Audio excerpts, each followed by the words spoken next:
So we went for a walk today. A long walk. Yeah. To the AMPM/Arco. And there was a gentleman currently temporarily experiencing homelessness sitting on the curb in front of the Arco/AMPM. And he asked me the time. And it was 11:19. I told him 11:20 because I figured... You rounded up?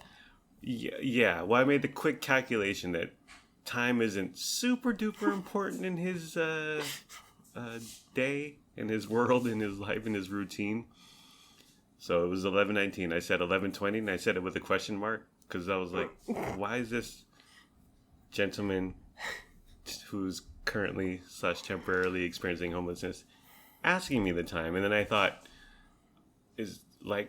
is he like Crocodile Dundee, where, well, just those experiencing the unhoused, do they look up in the sky? Oh, it's about 3 o'clock, like Crocodile Dundee used to be. It's nearly high noon.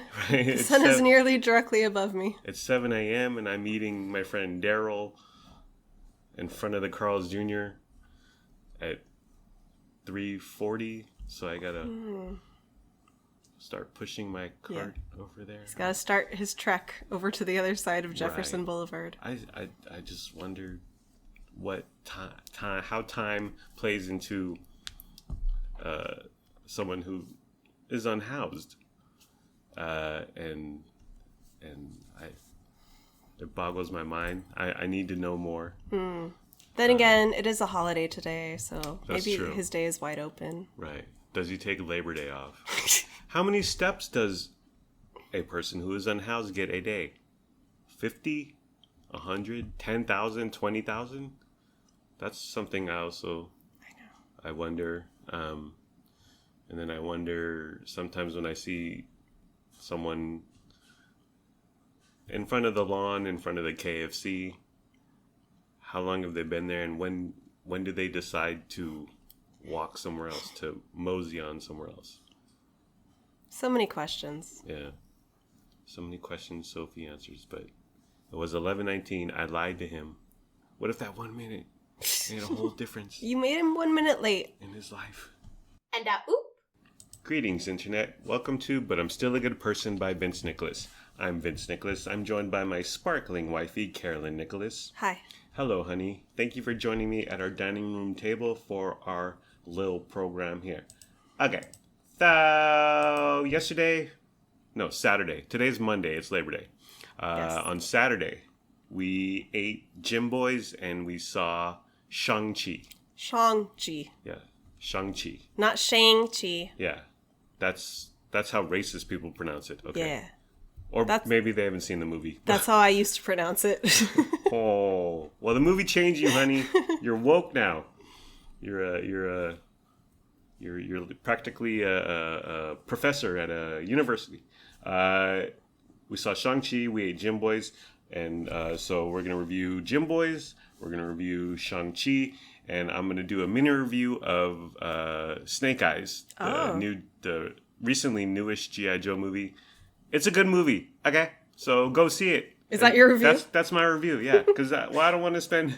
That was a 5-second review. I don't want to spend 35 minutes on a movie that most people I haven't heard of, even less people have actually seen.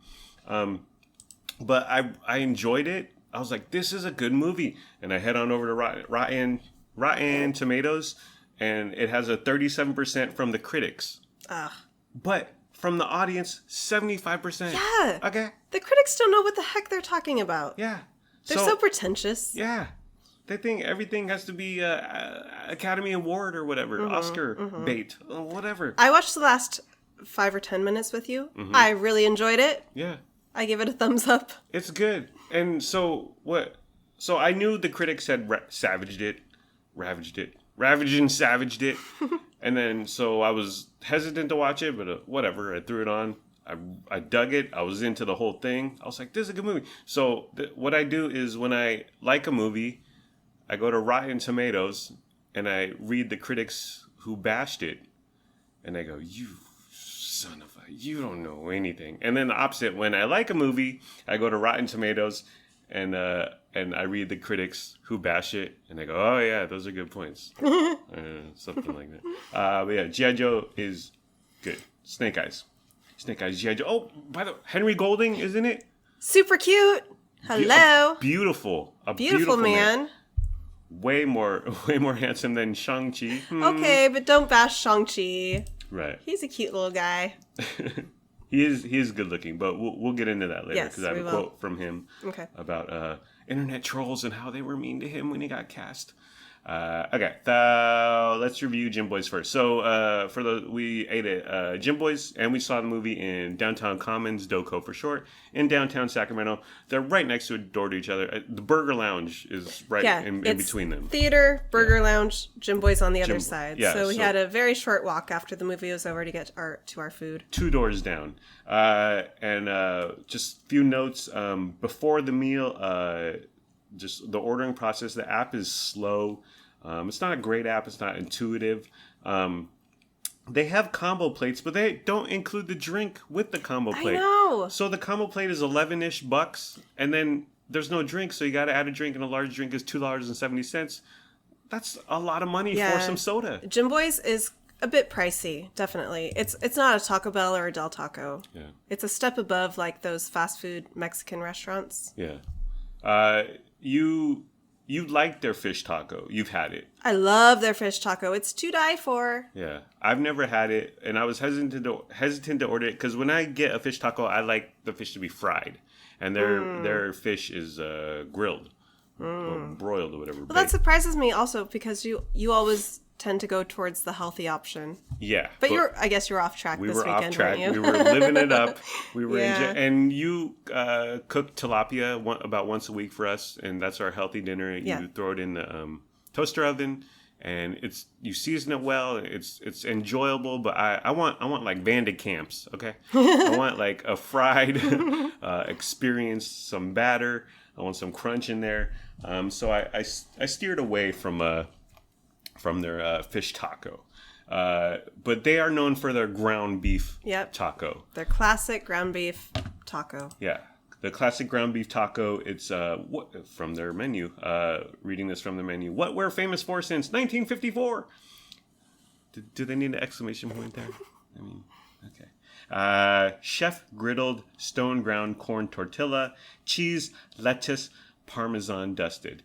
And that's an apt description, but what it is they don't deep fry the taco. Like they don't throw it in like a deep fryer, like oil, vegetable oil. They don't submerge it like a Jack in the Box does. Right. Which we love. Their tacos. But they throw it on the griddle, and I suppose there's oil involved, so it is fried. It's a fried shell. It's like it's crispy. Yeah. It's not a hard shell though. Yeah. It's like if you had a corn tortilla at home and like put it in the fryer in oil and got it kind of crispy and then like folded it. Yeah, and the Parmesan dusted, which is a game changer. That's their signature. Yeah, and it's sprinklings of Parmesan cheese. And they stick to the shell because it's wet. There's moisture. It melds with the oil. Yeah, and so there's there's cheese. You love cheese. Yes. You like the other night. You just were eating pieces of cheese. Cheese is my favorite food. Yes. I like cheese. I don't eat it just raw pieces of cheese. But. I could admire when the cheese skirt for the Squeeze In, which is a Sacramento smallish chain. That's have you had their burger? Yes. Okay, it's fantastic. And what they do is they throw up some cheese on top of the burger or whatever, and then they put some water in there to create steam, throw a cover on it, and I say this because I watched Guy Fieri. Oh, right, he went there. Yeah, Diners, Drive-Ins, and Dives many years ago, and that creates a sort of a cloud of steam, and the cheese gets all melty and gooey and crispy, and I see it everywhere now, like on like cooking videos on Facebook. Right. They throw cheese on the shell, like a cheese skirt. Wendy's recently came out with a bacon. Well, like, well, it's a burger with bacon and whatever on it, but the bun has cheese on it / in it. We looked at pictures of it. I showed you pictures of it. We want it. Beautiful. We're here for it. And then we were recently talking about bagels. Oh, yes. And like Asiago cheese bagels. Oh, yeah. Where like there's cheese inside the bagel and it's coming outside the bagel. And you were talking about specifically Noah's or Einstein? We were talking about Noah's. Yeah. I think you asked me what I usually order when I go there. Yeah. And I said either the Asiago or the everything bagel. Yeah. And I haven't had that one, but I've had Safeway. This is way back. They still have Safeway, right? Yeah, they have Safeway. But like where they have the bagels and the donuts, they have a cheese bagel where it's just cheese spilling out of the bagel, and then you put it in little paper bags so you can walk to the register, and the cheese is so laden with cheese and greasiness and gooey and yummy that it starts to impact the paper bag, and oh my gosh, it bleeds through and it gets dark and it gets greasy, and you're like, it's a fan. So we're fans of cheese. More than me. Yes. But I will say the sprinkling of the Parmesan dust on a fried taco shell, it's fantastic experience. Genius. Yeah. It's better than more genius than Elon Musk. What has he done? What has he done with cheese lately? Yeah, seriously, Mr. Jimboy, greater achiever than Elon Musk, I must say. Yeah, rest in power, Mr. Jimboy. Okay, so let's talk about the location. Like we said, it's in downtown Commons. They only had one table inside, and was occupied by a gentleman when I walked in there.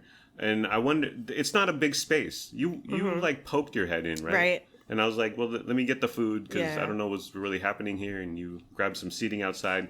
But it's not a huge space. They had one table. So I wonder if because of COVID, they wouldn't have much room for many more tables. But it was just a bunch of people standing in the back. And we were all just kind of waiting for our orders. It was odd walking in there, but our order came up fairly quickly. Now, so we ordered ahead. We ordered on the app.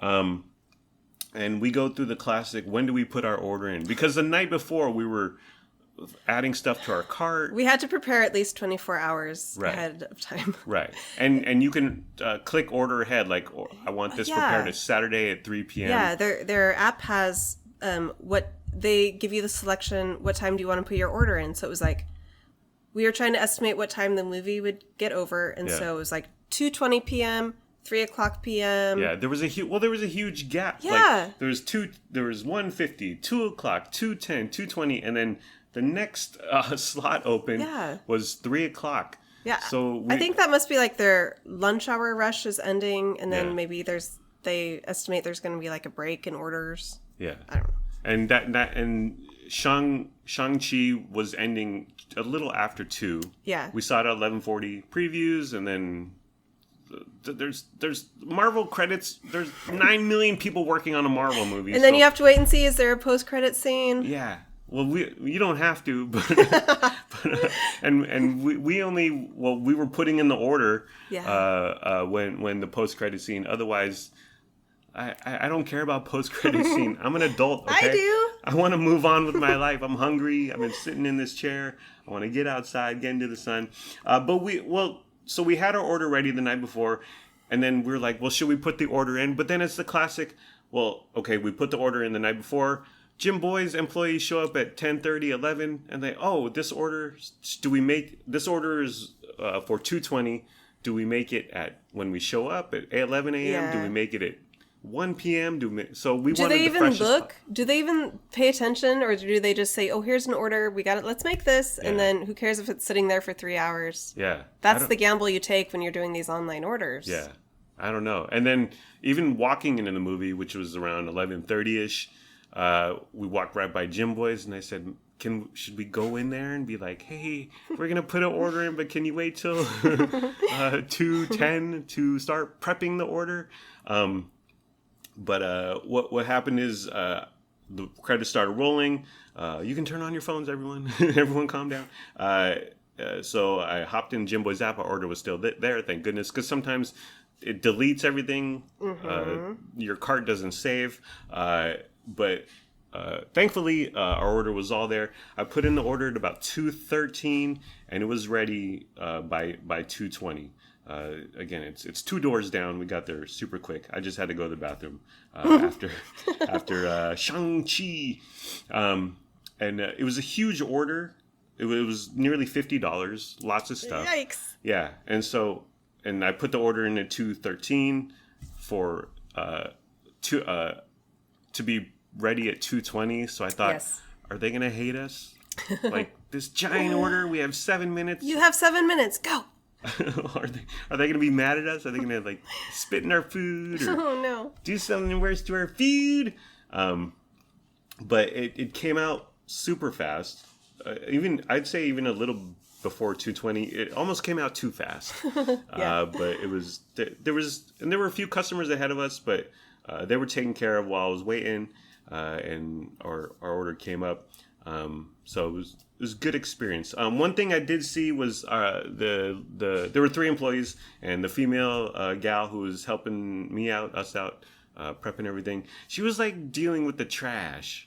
When like I need more ketchup, and she's got like the trash in one hand, and she's like, "Oh, I'll get some more ketchup." And Oh no. I don't like watching restaurant, and I realize trash is a huge part of the restaurant industry and experience and working behind the scenes. But I don't like to see employees dealing with it, and I trust in her that she took all the proper precautions, and she cares about me and my family's health.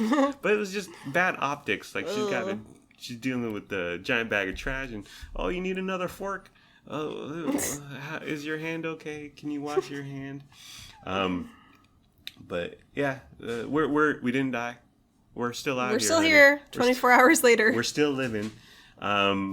I grabbed the food. You guys sat outside. There's seating outside in Doko, but not a ton of seating. So Yeah. you grabbed, and we had darling daughter and darling son with us. So you guys grabbed a table with enough seating. It was really hot. It was Yeah. like 95 degrees or something. So we definitely wanted to get seating in the shade. Yeah. So I just left you to the food, and the kids and I went and grabbed a long table that fit all of us in the shade. Yeah, well, you and our darling children were in the shade, and then the opposite of the table was in the sun. You could have... Okay, the kids and I were all seated on one side of the table, like, together. Yes. And then there's another seat on the side of Lennox you could have sat in. Oh, really? In the shade, yeah. But you chose opposite of us in the sunlight. Well, you know what? Because I was like, well, first I was like, okay, only the worst for darling stepdad. But, whatever. You always say that. Well, secondly, I was like, I want to be in the sun, and I'm always about my tan, honey. Oh, yeah, I know. I'm always about my pigment.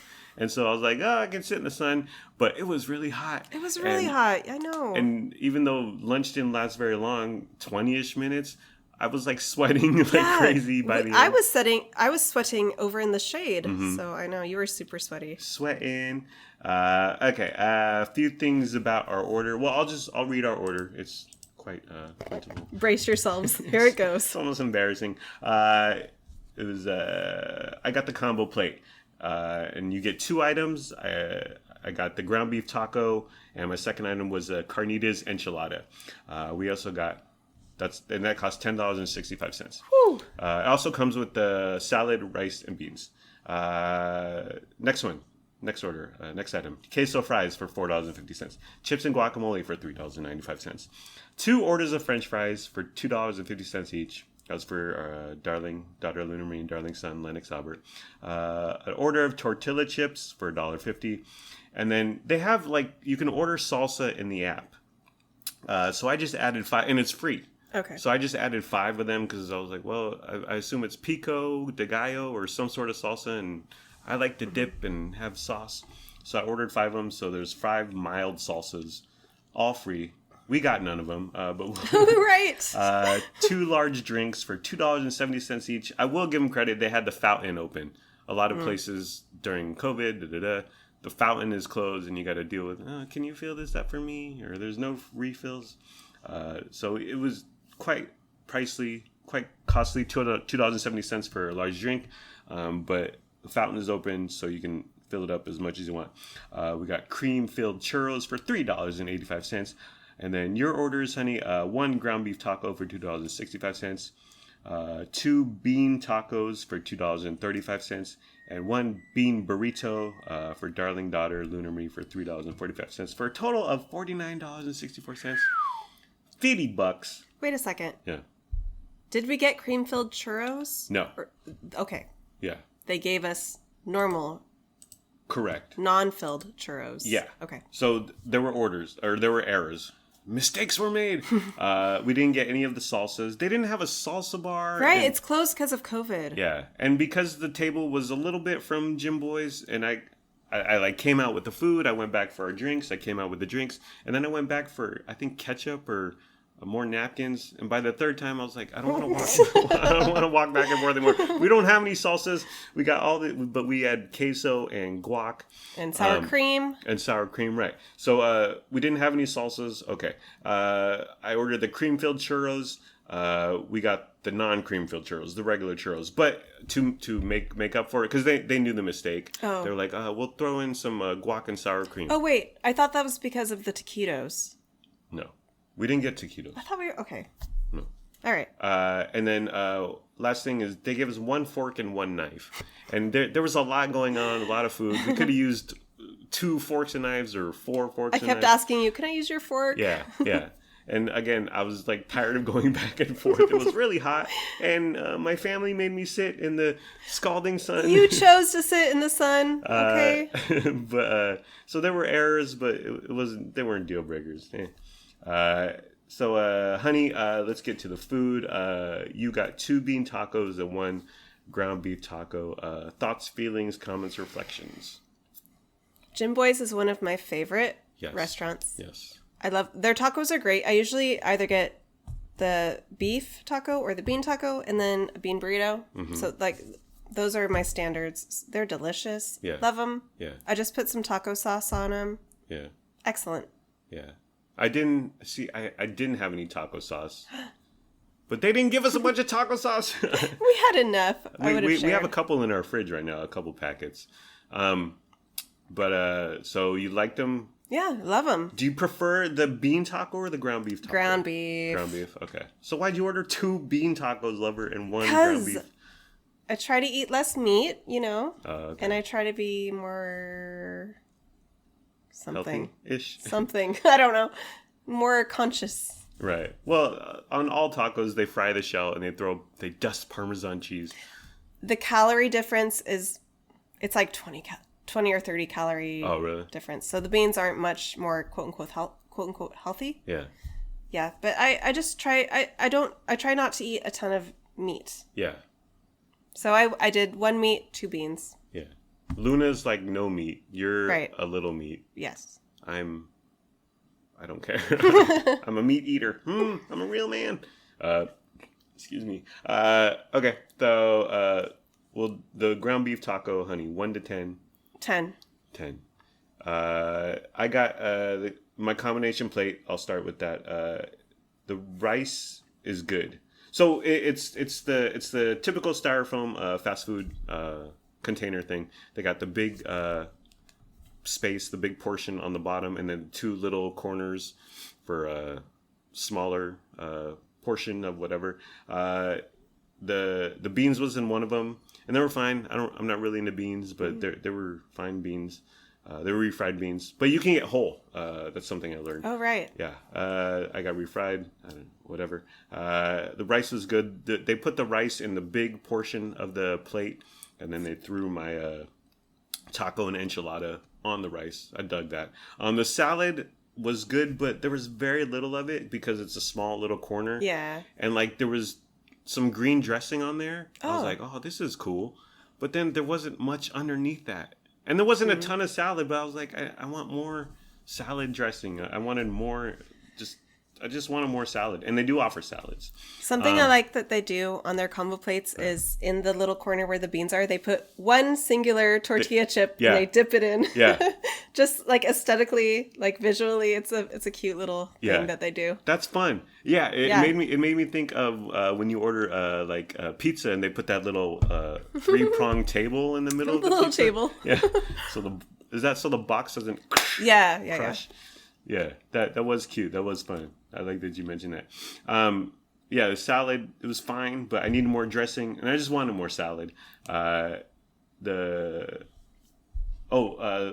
talk about the fries. We got 2 orders of fries for each Wow Chow, and then we got another. You ordered fries and queso. Right. That's why we got the queso. It came with your fries you got. We had tons of fries. Oh my gosh, so much. And they do the steak wedge. It's it's like a thick potato wedge. Yeah. What did you think about them, honey? They're good, but they have way too much salt. Yeah, you said they were really salty. So salty, and you can see when you look at it, just tons of little salt crystals. Mm-hmm. But do you normally like potato wedges? The steak cut? Yeah, I do like thick fries. Yeah. I don't. I thought they were fine. They were too soft, but that comes with the territory. I'm a shoestring man. Or seasoned curly fries. I think seasoned curly fries is the best form. Agree. Of a potato. We got chips. I thought they were excellent, crunchy, salty. Super good. Yummy. The queso I thought was too thin. Very thin. Too runny. Very liquidy. Like I would dip a chip in the queso and move it 3 inches closer to me, and it would, like the queso would just dripping everywhere, left and right, dripping on my hand, dripping on various napkins and the table, and it was just like, why don't they make it thick? We buy the cheese dip from Dollar Tree. It's super thick and it's super good. Yes. Can't get enough of it, but yeah, it was just too thin, too runny. Too drippy, too much drip. Yeah, it tasted great, but it was very thin. Yeah, and the wrappers. When it comes to wrappers, honey, drip is a positive word. But when it comes to cheese dip, you don't want no drip. Next item, their guacamole. Mm-hmm. What did you think, honey? I thought it was very good. Excellent guac. I usually hate guacamole from especially fast food places. Oh yeah. But Taco Bell's guac is like they squirted out of some gun, and even a lot of restaurants, it's not good. Yeah. This actually tasted like avocado. Yes, there was a little bit of spice, and obviously they got to mix it up, but they still kept it chunky and thick, unlike the queso, not thin like a lot of places. That a lot of taquerias. Right, their guac is just like goo, like some goo. It's just green stuff. Goo. And it's goo. But Jimboys guac I thought was fantastic. And there's a little heat. I don't know if I mentioned that. The churros. Again, we got 3 regular ones. I ordered the cream. They didn't come with cream. Okay. But I still really enjoyed them. Mm-hmm. Crunchy, lots of cinnamon, sugar. Lennox asked for a piece at the end, and I was like, "Yeah, have a piece." Why didn't Luna? Luna had too much sugar. Oh my gosh! Oh, because during the movie, they both ate. Okay, well, we're going to talk about this later. Our movie snacks, but both children ate all of their movie snacks during the movie. Really? So they were like so packed full of sugar. They were sugared out. Okay. I told them both, no more sugar for you guys today. Yeah. Okay. And then we let them each have a little bite of churro. Yeah. I would have appreciated the cream filled. Yeah, me too. But I've had cream filled churros before, and it's not like authentic. Like they put some like the cream inside a donut, a Boston cream filled donut or whatever, and they throw that, and it's like, this isn't. Who came up with this? Yeah. Because I've had churros on the street in Tijuana. Like the dude is just frying it up. What was that? Tijuana? Tijuana. Where the guy's just frying it up on the corner there, and they're unbelievable. That sounds amazing. But they don't like squeeze cream in there. So I think that's like an American thing. I love the plain churro. Yeah, that's delicious. Absolutely. I wanted to taste the cream, but the fact that we got regular ones, I think, is a positive, and they're very good. And then to my main items, I thought the enchilada with carnitas was meh. Now, I'm not a big fan of enchiladas. You like enchiladas? I do. You make them sometimes, Yeah. and I enjoy them. But I'm not a huge fan. I thought the carnitas were they were good quality, but there wasn't much going on with them. And we just had carnitas from Walmart of all places. Oh yeah. And it's from like the deli, ready to eat packaged food area. It's a packaged food that you bring home and microwave. Yeah. And it's so delicious. Yeah, we had that this week for the first time, and it was like those carnitas were fan-freaking-tastic. And so to downgrade to Jimboys kind of meh carnitas, I was like, okay. And there's sauce there, but again, I'm not a fan of the enchilada sauce. I was hoping for the Walmart carnitas, Walmart quality carnitas inside this Jimboys enchilada, and I was disappointed. It was fine, but I wouldn't get it again. I just wanted something different because I got the ground beef taco. So I didn't want two of them. I just wanted to try something different, and I was hoping and praying for the Walmart carnitas. Yeah, it was okay.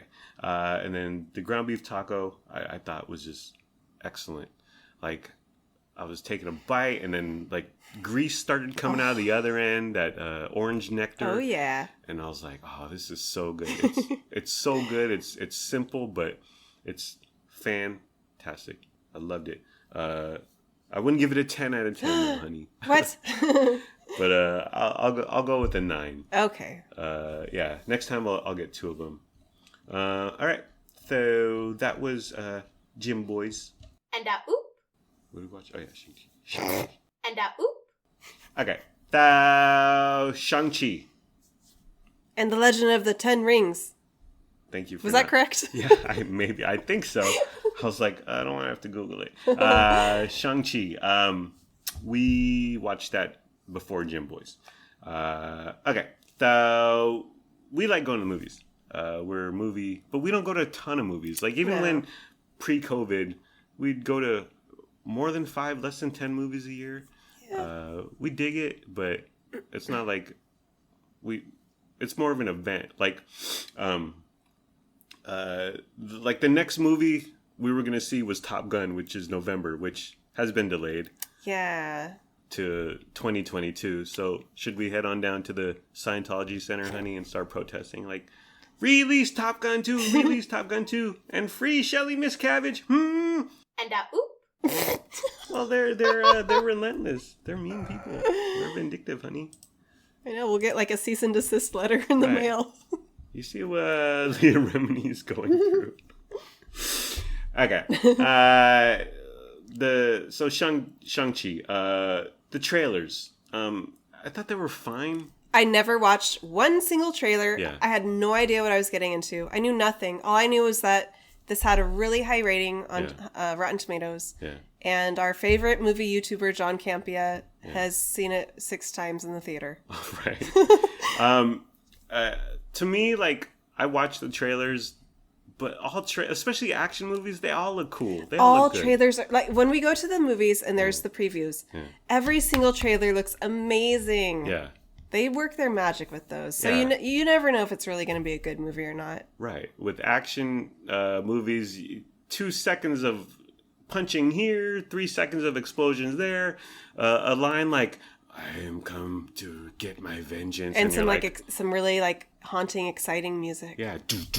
So, like, all the trailers were fine. But we haven't really, but leading up to this, we haven't really had an impetus to go see it. But the critical praise from John Campia, and I watched Chris Stuckman review. He's another YouTube movie guy. Just glowing reviews. So I'm like, well, let's go see this. And also, I feel like you are down to see any new Marvel movie that's coming out. Yeah.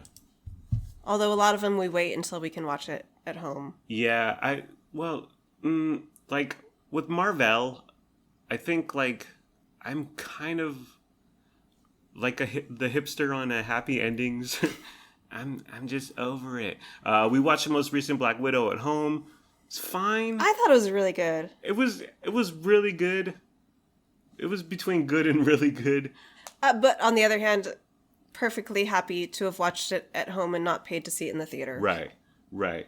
And like Ant-Man, well, I think they peaked with Infinity War and Endgame, which were so good. Like superhero, blockbuster, and Thanos was a fantastic villain.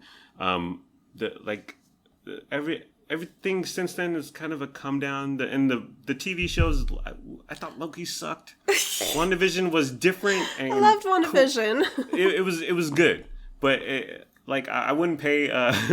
We're not gonna go to the theater to watch an episode of WandaVision. Well, no. The Captain America and the Bucky. Yeah, that TV show, terrible. Well, I forget what it was even called. The Captain and the Winter Soldier or whatever. Oh, was it? I don't know. And oop. Winter Soldier Disney show. And oop. The Falcon and the Winter Soldier. There was 1.5 good episodes. Yeah. I think that's what we determined. Right. You want a mini review? It sucked. That one episode? Yeah. So good. 1.5 One out of 6 episodes. 1.5 episodes. Well, here's my mini review. It sucked. And the whole storyline of, is the sister going to be able to afford the boat? And they need to get the loan from the bank. What? That's so dumb. And then at the very end, when Anthony Mackie is going on about America being racist, I was like, oh, okay.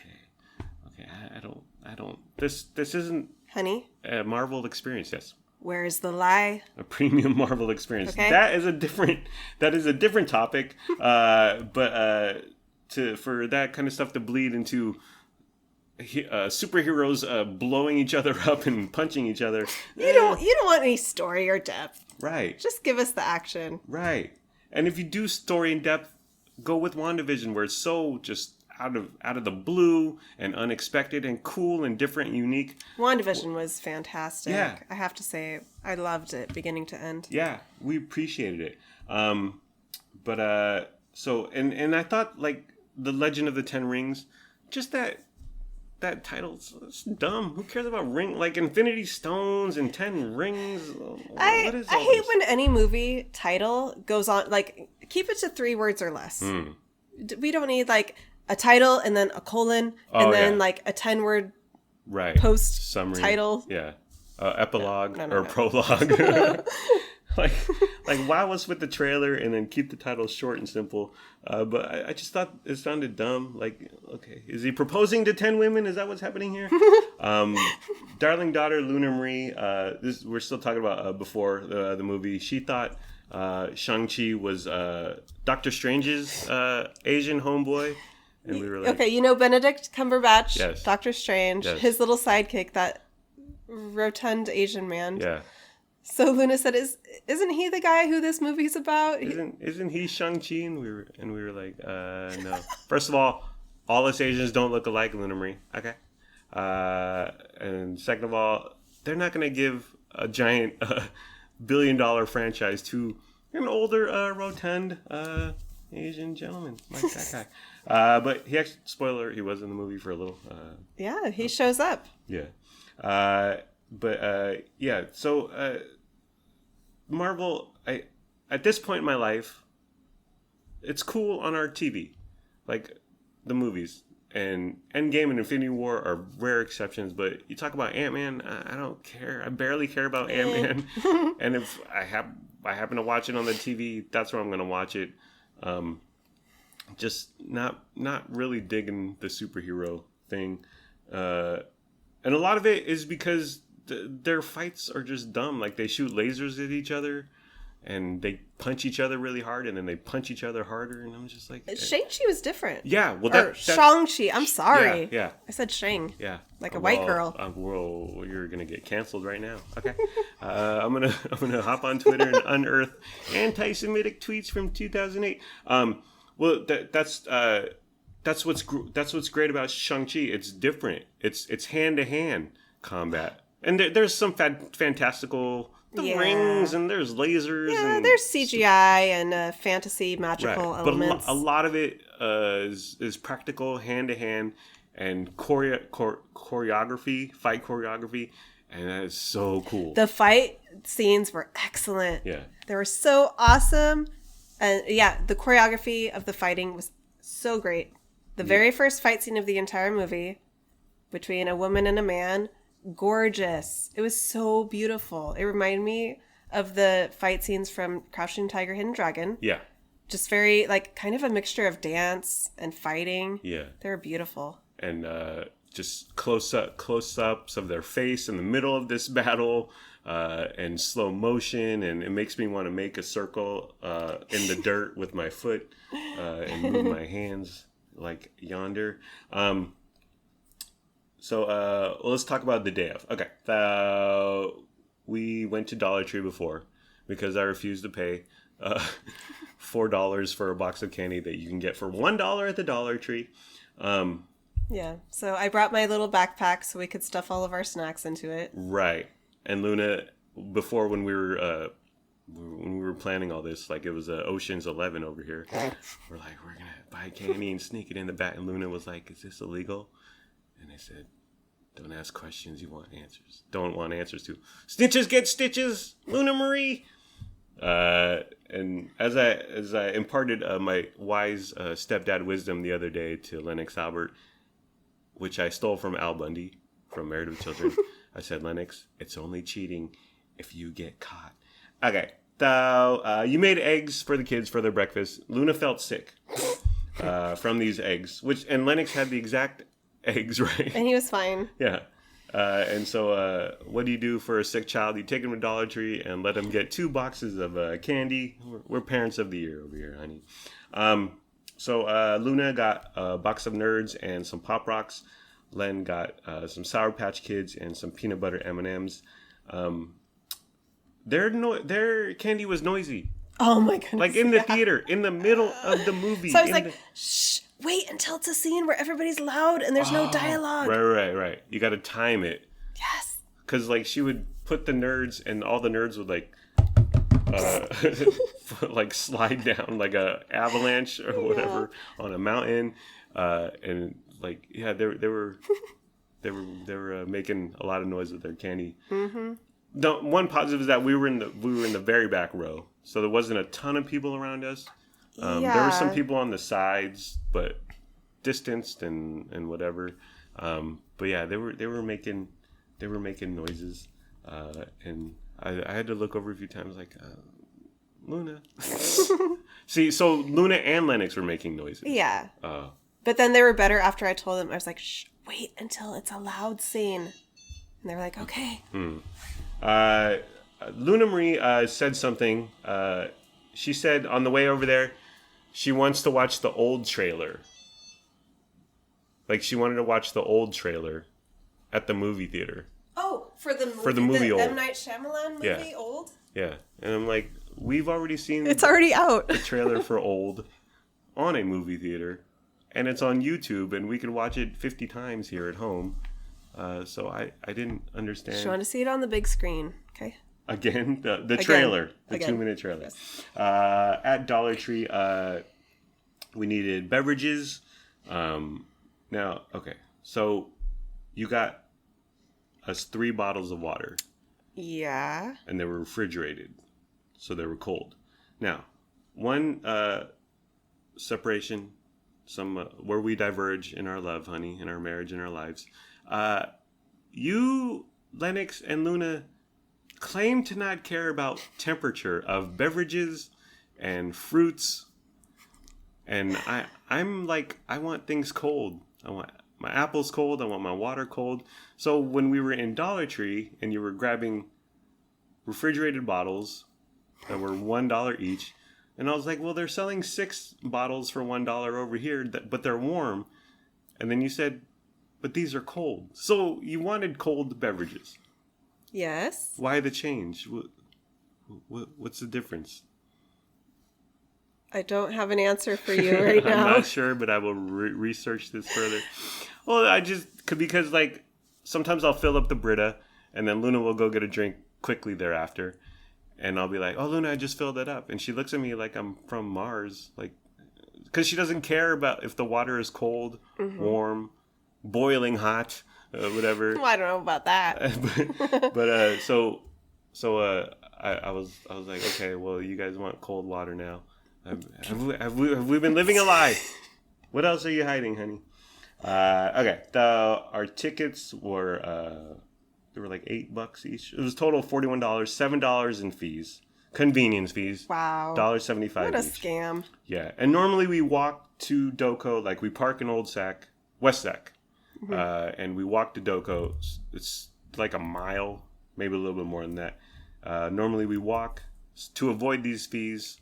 Yeah, like a week before we're going to go see a movie, we'll walk to Doco Theater, buy our tickets in person for the following week. So we avoid these inane online fees and ridiculous markups. We save $7 in convenience fees, but then we spend $30 at the pizza press or whatever, because we go out to eat when we walk over to Doco, but it's an experience. Right. And we didn't get XD, which is a ripoff, right? It's $3 more per ticket. We have gone to XD before. Yeah. I don't think it's worth the extra cost. Couldn't tell the difference. No. We didn't. Now, earlier in the day, we went to the gym, and we worked out, and then we didn't shower before going to the movies, right? Because we're showering when we get back, right? So, was that a good move, honey? Did anyone mind? Did anyone care?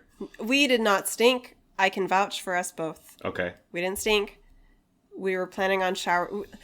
We could have showered before, but then we were also going to shower again after. Right. So, California's in a drought. We saved water. We're not trying to be out here wasting water. Yes.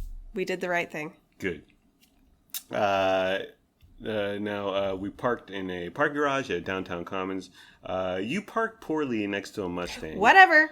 You had to pull out. I did have to pull out. And go back and pull out. And twice, huh? No, it was 3 times, honey. Oh, shoot. It was 3 times. Well, we parked next to a really nice car. Yeah. So I didn't want to get too close. It was a nice Mustang, and then next to that Mustang was a Porsche. I did back out 3 times, apparently. Well, okay. To try to get... I didn't want us to be too close to them. Yes. This is how our love works. We descend into the parking garage. Okay, we need to park in a parking garage for Downtown Commons. And right away, I see parking spots, and I point. Like, there's 30 empty spots here, but you kept going closer and closer to the escalator. I want to be as close to the escalators as possible. I know. And so that led to an odd turn into this tight parking spot where you had to back up, go back, and then pull back in, and then back up a little, and pull in again. But you know what? It was super close. And when we came out of the theater, when we were done with Jimboys, when we were leaving, we descended from the escalator. Boom! There was your car. There we were. And guess what? That fancy black car next to us was gone. Yeah. And that's one thing I hate, because I never remember where we parked. Because it's not a huge parking garage. So why would you forget if it's not so big? Because there's still, you can go east, you can go west, you can go left, right. I always get that trepidation when we're leaving the movies or for food. I'm always like, where do we park again? Because I don't know. I don't look at the D2, whatever. And I was like, and we'll find it eventually because it's not a giant parking garage. But it was a questionable parking, honey, but it was the right choice in the end. Thank you. You're welcome. Next observation about the movies. Our ticket taker, sometimes they have a ticket taker, and sometimes they don't. Right. And our ticket taker was like walking up to the ticket counter where they rip your thing, and he was holding a broom and a little dustpan. And I was like, so you were just dusting. If you had been dusting for 5 more seconds, we could have walked right in. Which we have done in the past when there's nobody sitting there at the little desk. Yeah. We're like, okay, well, we're going to our movie. Right. So we just walk on in. I don't like that. I like someone to be there. I like them to rip it and be like, oh, the theater's right there. I do too.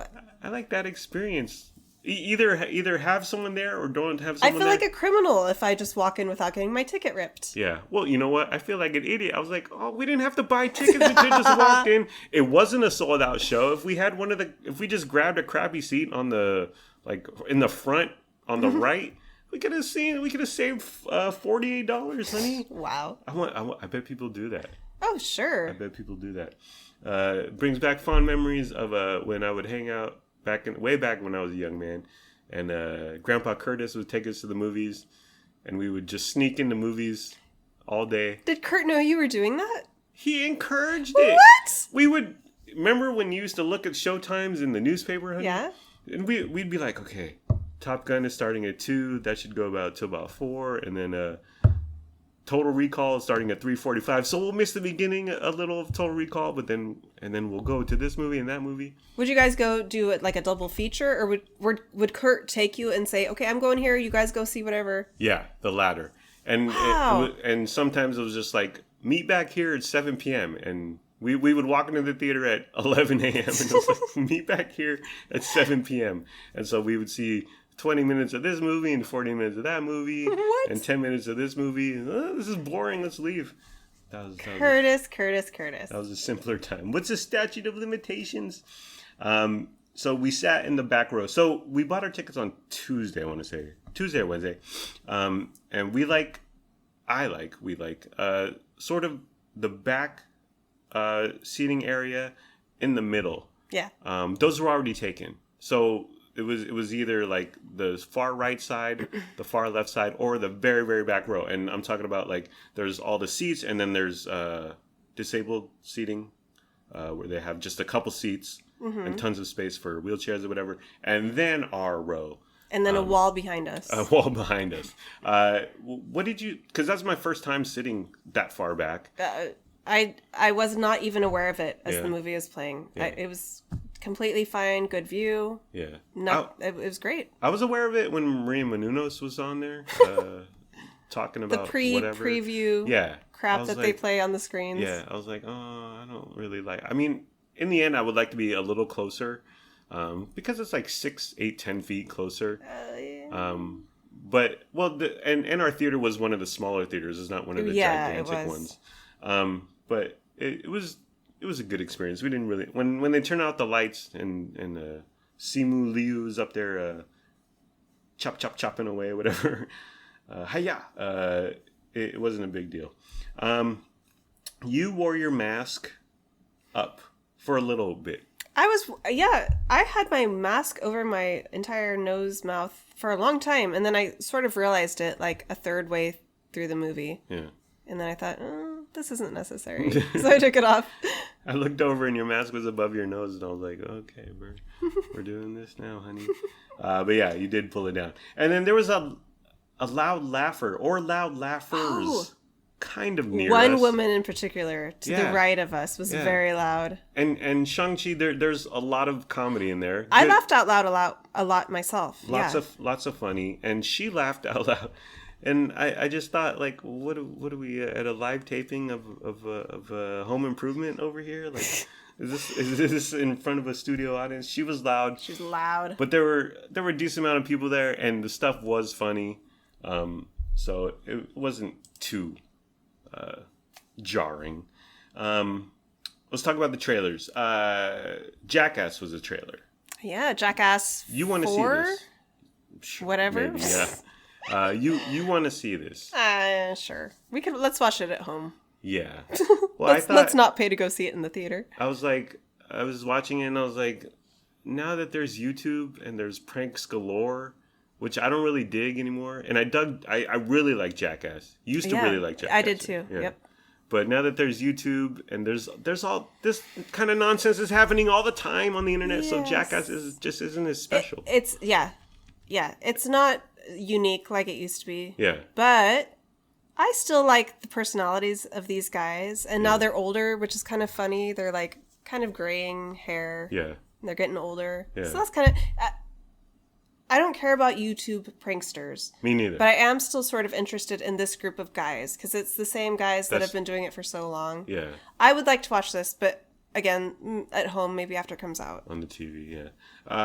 Another trailer was the new Venom.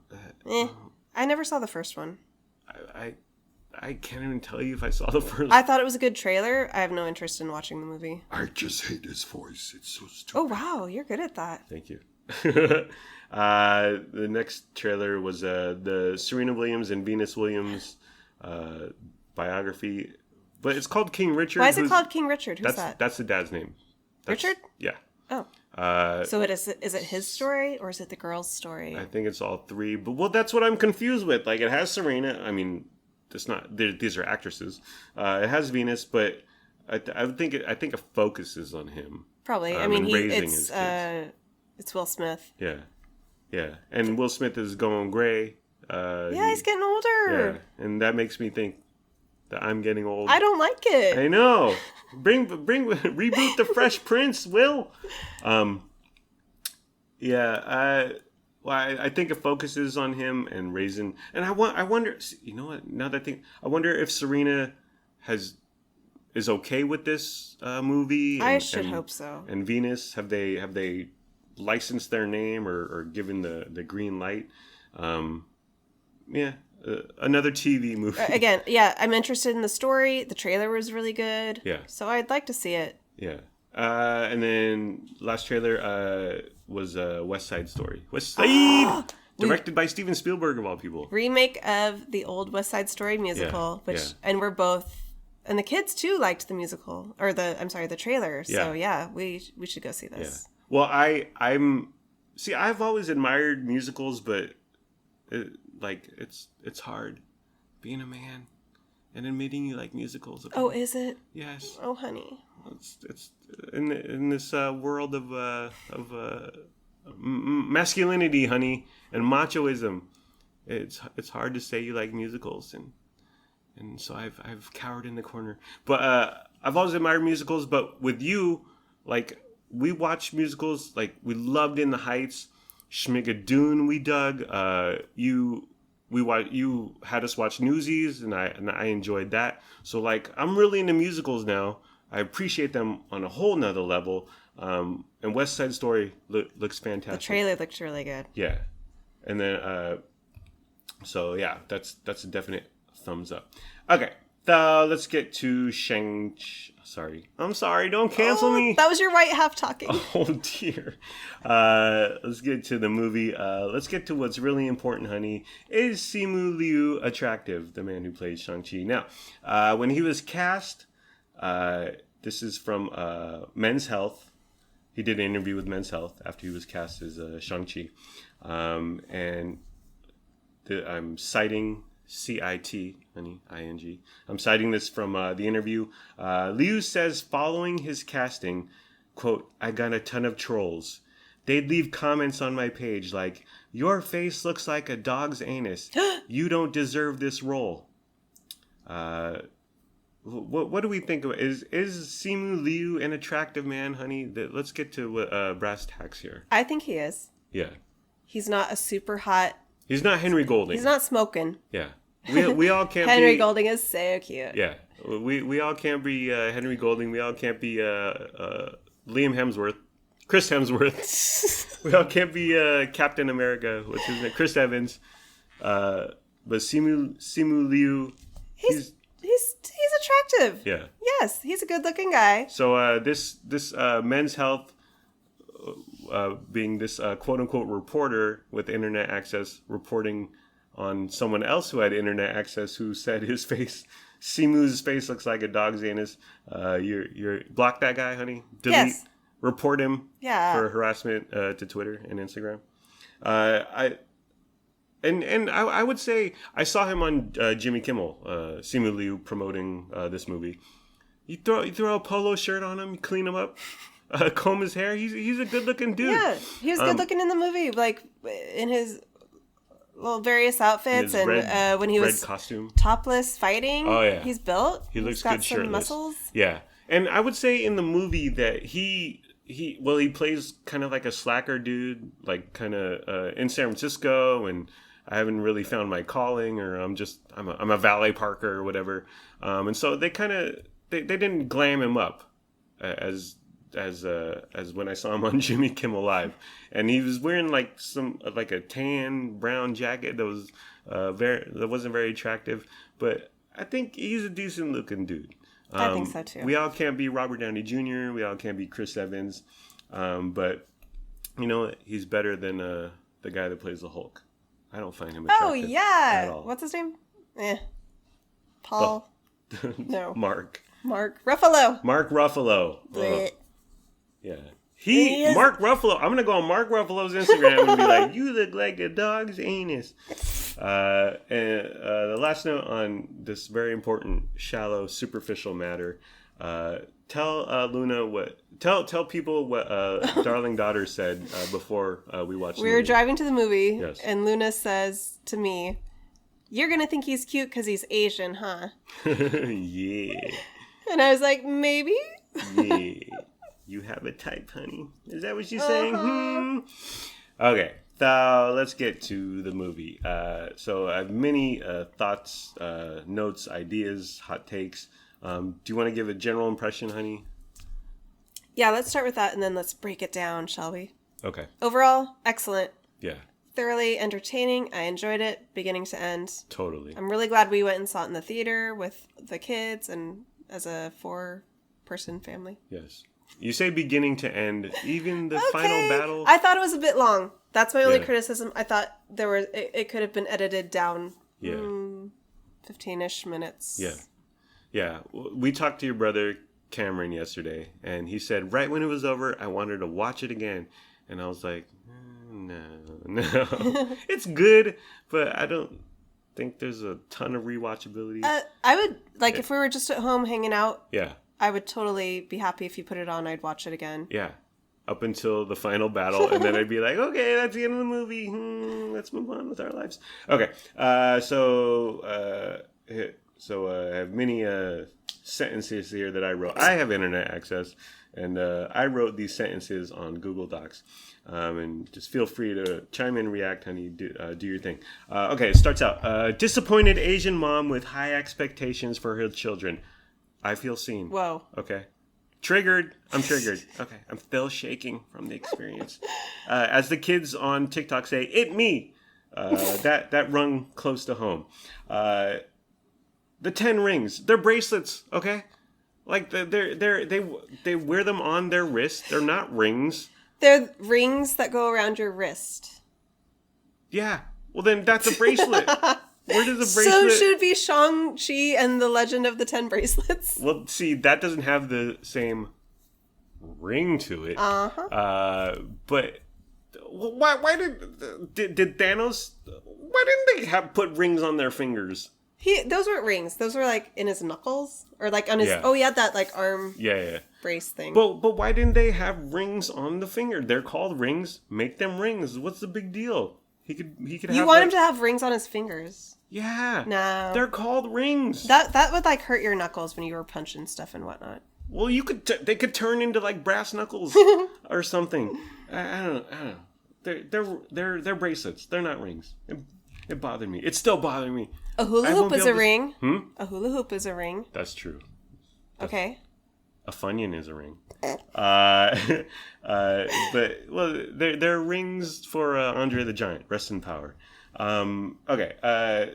So the whole movie, the entire premise, trafficking in the stereotype of Asians liking jewelry. What the heck? I've always been a man, like, I'm not into jewelry. No. I'm very minimal. When we were about to be getting married, you were like, I've never worn a ring before. Yeah. How am I going to wear a wedding ring? It's going to be so weird. Yeah. And I have friends, I'm thinking of Anthony Baez, who, like, does rings and big rings. I'm sorry, bracelets. Necklaces. I've had friends in my life who... Hispanic, yeah? Yeah. Yeah, Hispanic men are more about the jewelry in my experience. Yeah. And Asian men. Oh, okay. And oop. But do you want to know why I am not into jewelry, or I used to not be into jewelry, or never wear jewelry? Yes. Jewelry, as the 90s rappers pronounce it, jewelry. I do want to know. Because I used to bite my fingernails like crazy. And so a ring or a bracelet or anything drawing attention to my hands, Yeah. I'd steer clear of. I didn't even like playing card games. I still don't like playing card games. I'm not into them. Whatever. Right. Or like blackjack or gambling, stuff like that, because I didn't. I always try to keep my hands hidden. And Okay. do you remember how I stopped biting my fingernails? 'Cause I it was- remember you stopped shortly after we started dating. Yeah. I don't remember how you stopped. I was working a lot. I was working I worked 4 hours at Amazon, Oh yeah. the warehouse in West Sacramento, these, and then I would these dark days. yes, it would be like 2 a.m. to 6 a.m. something like that. Yep. And then I would come home and I would work at Walmart for 6 to 8 hours, so like 12 to 8 p.m. 2 to 10 p.m. And I wore gloves because Amazon, it's a warehouse. It's disgusting. It's gross. Walmart, people leave their ice cream in the toy aisle and you got to deal with it. And kids spill their ices on the floor and you got to clean it up. So I wore gloves all the time. Yeah.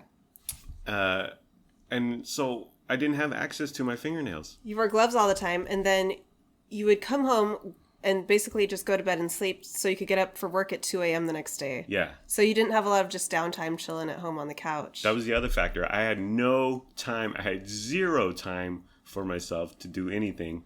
But I still lifted, honey. I'd come home from Amazon, hit the gym, That's right. head to Walmart. I remember now. But I had no time, and I was wearing gloves all the time. And magically, I stopped biting my fingernails. And I'm so glad you did. I know. Because I would not like you to have that habit still. me too. I always had the nightmare of like when people get married and you see the close up of putting a ring on a finger or whatever. I was like, oh my god, my finger's so disgusting. Anyways, okay. Back to the movie. And there's gonna be spoilers. Okay, grow up. Okay, it's just a movie. Calm down. Or go Pause see it. now. Go see it. Go Come see back and listen. Right, or like a John Campio. I'll wave at the camera when the spoilers are over, and then you can turn the volume back up. Who does that? Sir Ben Kingsley's in this, in a fantastic role. Oh yeah, so funny. He's so good, and so I came up with this. It's sort of a combination, an amalgamation of Ringo Starr and David Brent and the ginger gatekeeper from Princess Bride and Spinal Tap, all in the one. Yes. And he's so funny, and he's just so good, and it's a significant part. Mm-hmm. And he was in Iron Man 3, which I thought sucked, and I thought his role sucked, and that movie was just. I don't think I saw that one. We saw it up here. I didn't. I wasn't really watching. Oh, okay.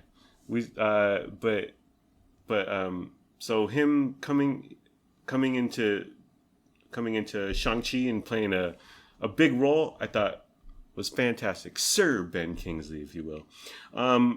Simu Liu, how would you grade his acting? I thought he was really good. Really? Yeah. Okay. I liked him so much. He was my hero. I was rooting for him. Yeah. Oh, absolutely. I've never seen him in anything else. No. I thought he was great. Yeah, his other claim to fame is Kim's Convenience. Kim's Convenience. Which we haven't watched, but It's a TV show. John Campia loves. But I would deem him as an okay actor. Racist. And I thought his sister, I didn't think she was really great either. She didn't have as much to work with. Yeah. Although she was in it quite a bit. Sexism, yeah. Right. But I would maybe attribute their not rising to the occasion on the material. In the end, it's Marvel. It's kind of and there's more feeling here, but it's a Marvel movie. So it's not A-list Oscar bait, as it were. Yeah. What's his name? Shang-Chi? Simu Liu. Oh gosh. Yeah. Okay. He had more acting to do than the girl who played his sister. Yeah, she was one note. Yes. Kind of, yeah. I'm a badass. Yeah. Sister. And I'm angry. I thought he showed emotion fairly well. Mm-hmm. The majority of what he had to do was action and then a bit of comedy. Yeah. I thought he was really good. Oh. I was never distracted by his acting or taken out of the film by it. Yeah. Yeah, I thought he was fine, serviceable, good. But again, the material, I think Marvel is kind of run of the mill, but Robert Downey Jr. passing away, that really like stuck with me and meant something. But I'll blame the material here. Who I would like to point out is the dad. I thought he was so good. He was great. Like, he would go from like loving, doting dad to heartless supervillain to longing widow for his wife. And it was just like, wow, this guy can really work it. And I don't have his name, Ted Leung, I think his name is. But he's a storied actor from he's done tons of like Chinese cinema. Okay. So he's been around. But I thought he was just so good, and he was great. And I have to say, this is my favorite villain since Thanos. Yes. Like, yes. He was a great villain because he has so many facets to him. Yeah. He was full of like as you were saying, you empathize with him and his loss, and you could tell that like he loved his kids. Yeah. But he also had his own like power that he wanted to achieve, and like his villainous side. Yeah. He was really great. I loved it. They did the family dynamic very well. Mm-hmm. And when it plays in, like you said, it plays into he's the villain, but he has the family thing going on. And I think that's so just I enjoy it so much more as opposed to the villain in Black Widow. What the hell was his point or deal? World domination. Okay. Yeah, when a villain is just like one note power hungry. Yeah. Bad guy. Like cackling evil man. Yeah. Okay, who cares? Right. Yeah, but give your villain like some depth, some different layers. Right. Something to empathize with. Yeah, something you can grab onto. Just something different. But yeah, that guy was excellent. Let's move on to the co-star, Awkwafina. Now, she's a comedian or something, and I feel like she's always Awkwafina. She's always Awkwafina. Like, she has a voice like this. She's always Awkwafina, but I feel like her voice is what keeps her from... It's so significant, and it's so her. Yeah. And so I feel like that's maybe why so many of her roles we associate as being similar or the same. Yeah. Because she has that voice, and she's always cast in sort of a funny sidekick role. Yeah. Like, I'm always making acerbic comments. And always yelling. Yeah, I'm joking. And I'm wild and I'm crazy and I say goofy stuff. But you know what? She does that really well. She does. And again, this is a spoiler, but if she's parlaying that annoying persona, if she's parlaying that into a career in the MCU, good on you, girl. Because it looks like she's going to be in the sequel, and she's into bow and arrows or whatever. I mean, God bless her. But as far as her, and she's good in the movie, but as an actress, as a thespian, but you've mentioned that she was in Farewell, which we've heard good things about. I still haven't seen it. I haven't seen it either. It was like very critically acclaimed. I think it was nominated for a couple of Academy Awards. Yeah. And it was a dramatic role for her, and right. I would like to see it just to see how she pulls that off, right? Because she's been praised for the role, but yeah. I'd like to see that for myself. We should watch it. Yeah, we should pod about it. Okay, action. So 2 scenes that stand out to me. First one is the bus scene, absolutely, which comes fairly early in the movie. Just fantastic. Like, so cool. So adrenaline and rushing. And the way that the moving bus and the parts inside the bus are incorporated into the fighting. Mm-hmm. Like the poles and the seats. Yeah. It was... And even the ding, ding, ring, the little string or whatever, pull the string. Excellent. Yeah. Second big action scene that stands out to me was the building scaffolding. So it's taking place on a bunch of scaffolding on the side of a building. Like, unbelievable stuff you've never seen before in movies, which I always look for. Yeah. Lots of gymnastics elements, like flipping and flying and catching and swinging here and there. Yeah. And I see, and part of my drifting away from Marvel is that Iron Man has lasers. Okay.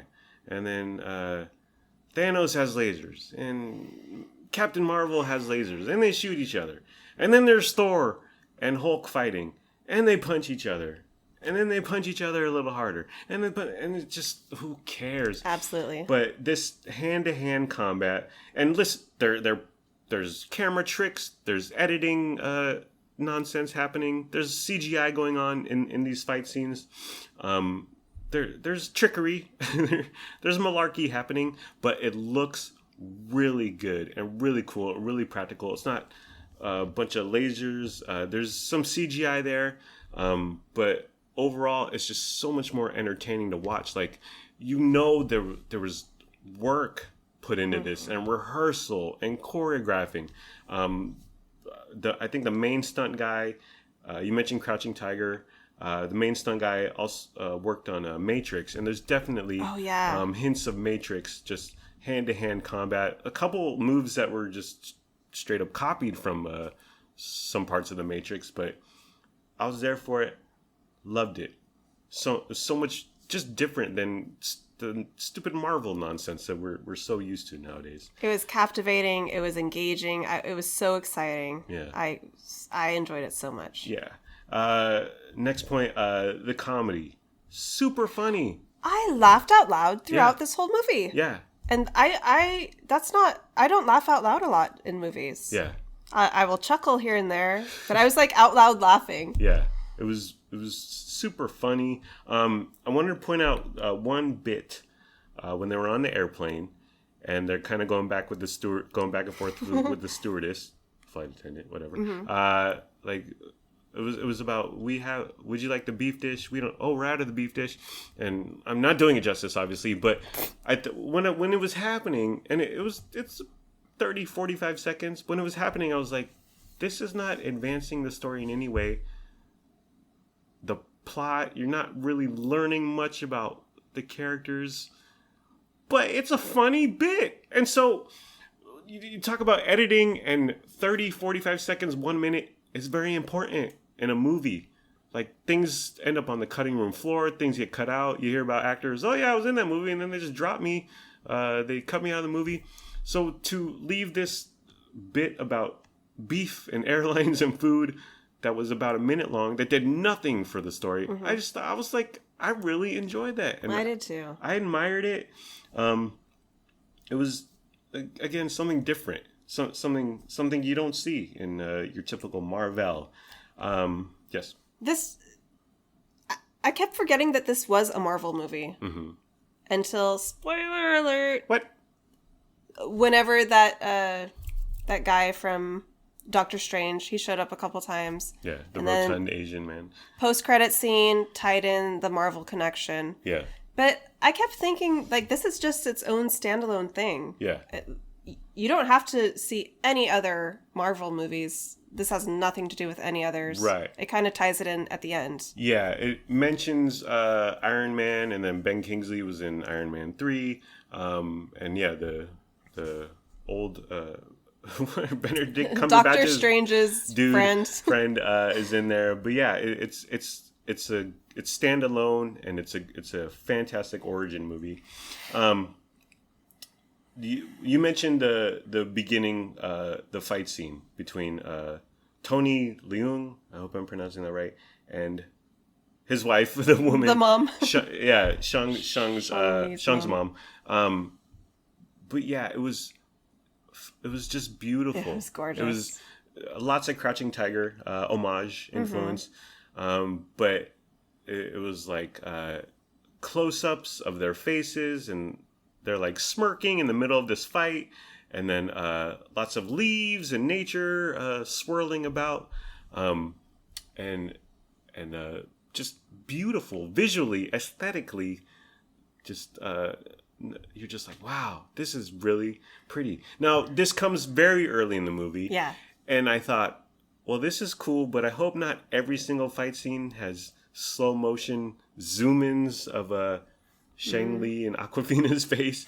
But they didn't go back to that trope. They didn't do that again. So I was like, cool. A very little bit, because he sort of incorporated his mom's fighting style as he found himself at the end of the movie. Yeah. And was like coming into his own as a fighter. Right. But no, it wasn't no other fight scenes were identical to that. Yeah. And then there's lots of plot and backstory and exposition. Lots of flashback scenes. Yeah. But I thought they did it really well. I would never call it slow. I would not say this movie They was did slow do it really well. And then one thing that I noticed also was there was a lot of subtitles. And some movies, like, there's a couple lines of dialogue with subtitles, and you're like, okay, whatever. But this movie, like, there were subtitles and subtitles and subtitles, especially in the beginning. I think the entire opening was a backstory to Tony. That's his real name? Do you know his character's name? It doesn't matter. The dad? Shang-Chi's dad. Tony Leung, yeah. It told the backstory of how he got the 10 rings, and it reminded me of the beginning of Lord of the Rings, the very first Lord of the Rings, where it tells like the origin of the ring and blah blah blah. Yeah. And the entire thing was told in Chinese with subtitles. Yeah. So that was a long portion of the movie, and then throughout the movie, lots of Chinese speaking. So then it was subtitled. Yeah, but I dug it. Like, me too. I hate they weren't like speaking English, and you're like, why are these people speaking English in China? And they're all Chinese. Why are they speaking English with a British accent and they're in China? But I was like, okay, I really, because it came across as just genuine. Yes, yes, absolutely. And and I also got the sense that, like, we're not gonna play to the American crowd or the English crowd. And on the other hand, you could say, well, they're playing towards the China crowd, which is a lot of people and a lot of revenue and a lot of money. But I was just like, okay, this is cool. They're doing something. They're doing a lot of subtitles, but it comes across as genuine, as real. They're not going to be out here with English speakers in ancient. Genghis Khan isn't going to be like, hello, I'm Genghis Khan. How's everyone doing? So I totally dug that.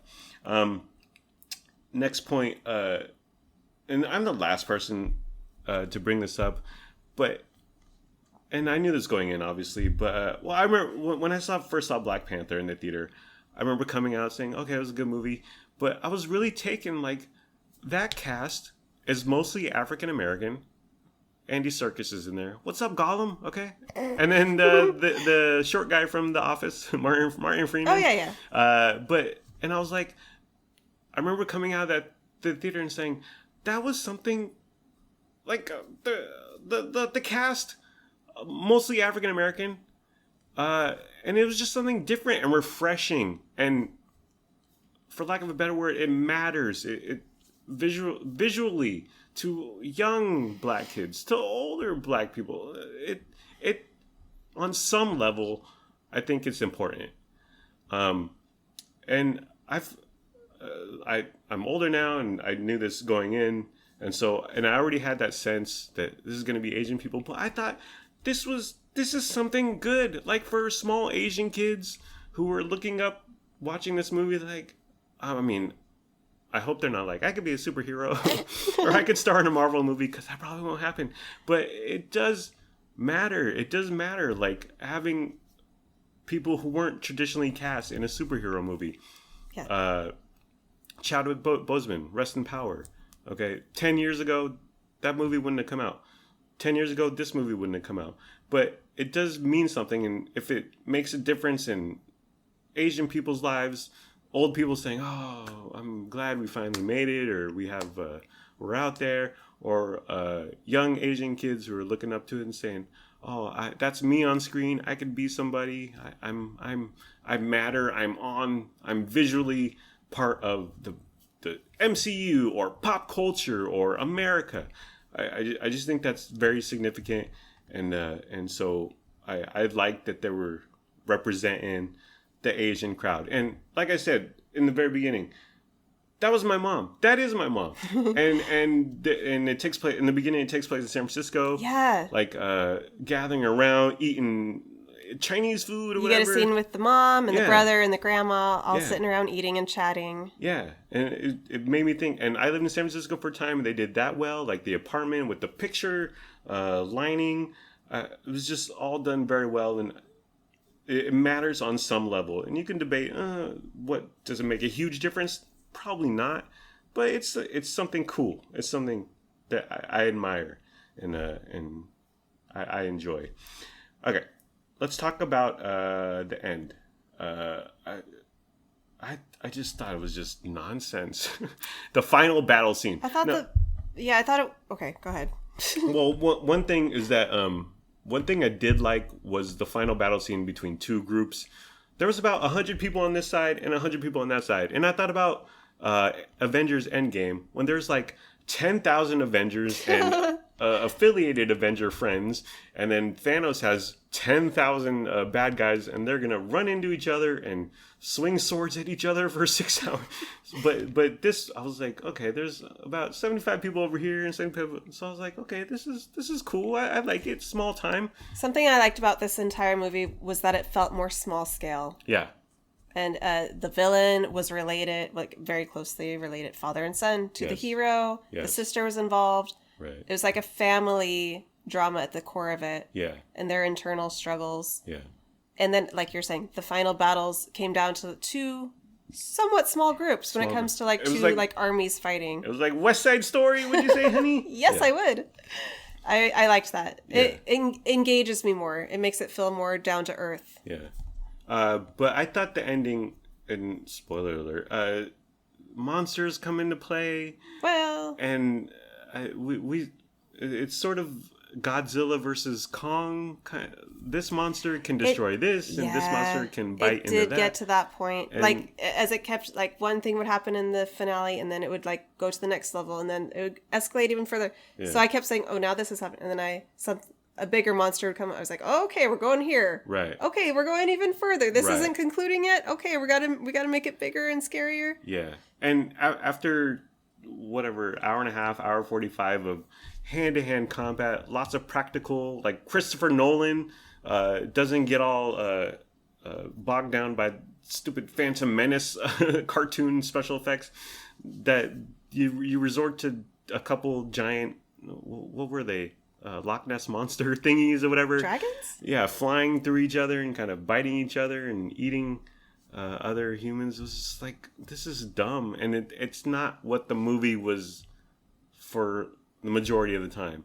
And for it to end that way, I didn't like it. And there's one, and eventually Simu Liu hops on the head of the quote unquote good dragon, and he's riding around on it, and I was like, okay, what is this, a never ending story out here? This is and it's not done well special effects wise, and it was just dumb and cheesy. I wasn't a fan. But loved the movie until then. But after that, I was like, oh, why you do that? There are 2 post-credit scenes. We watched the first one because I was ordering Jimboys, and we didn't stay for the second one because I do like to sit around and wait for the post-credit scenes. You don't care one way or, like, we could just get up and leave. Well, because if it was important on any level, they would put it in the movie, and second of all, it'll be on YouTube in 6 hours or whatever. I thought after we saw the first one, I was like, oh, okay, we saw it, let's go. Yeah. I didn't realize there was a second one. Yeah. Well, we talked about Marvel movies, and 8 million people work on these stupid movies. Yeah. So the credits are 10, 15 minutes, and I want to get out of there. We're hungry. We want Jimboys. I gotta pee. Okay. So my final question, honey. There are intonations. It's sort of suggested that Simu Liu and Awkwafina will become romantically involved in the sequel. Do you ship them? Yes or no? I do ship them. I liked how it hinted that there might be a romantic connection. Yeah. But it did not confirm one way or another. Well, that's why you got to tune in next week, honey. I don't know if I want to see a sequel. Really? That would be something. But Disney ain't gonna leave a couple $1 billion on the table. I'm sure there will be a sequel. But why don't you ship them? Because Awkwafina isn't attractive on any level. You know what? I was thinking when we were watching this. Yes. Or when we were watching the movie, I was thinking Awkwafina is not like traditionally pretty, but I like looking at her face. Really? I like watching her on screen. Really? Okay. And I could see those two characters yes. having a romantic connection. Because you saw their like they had like a really cute, genuine friendship. Yeah. I could see that turning into something romantic. They definitely have chemistry. They do have chemistry. But Simu could do better. Imagine if your wife was always like this and making wacky observations. I'm a comedian. I'm a wacky comedian from Crazy Rich Asians, and I always talk like this. I'm the Asian Demi Moore with the flinty throat.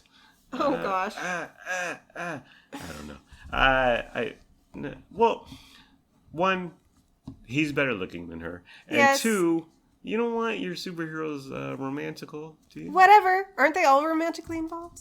No. Actually, I don't know. Well, Pepper. Oh, and Whatever. Robert Downey Jr. Yeah, that's a good point. Good point. There's but others that that's I'm not the only thinking. one. Wasp and Ant-Man. Oh yeah. Well, okay. Gwyneth Paltrow, Evangeline Lilly, Yeah. pretty. Aquafina, not pretty, and her voice is grating.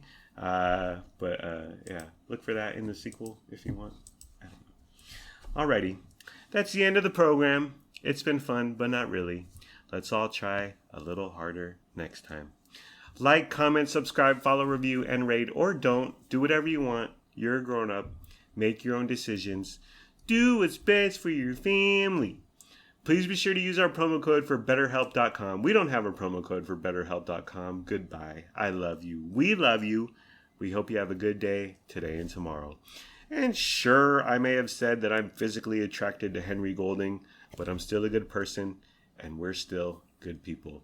Thank you for listening. Thank you for your time. I hope you have a wonderful day/night. Bye-bye.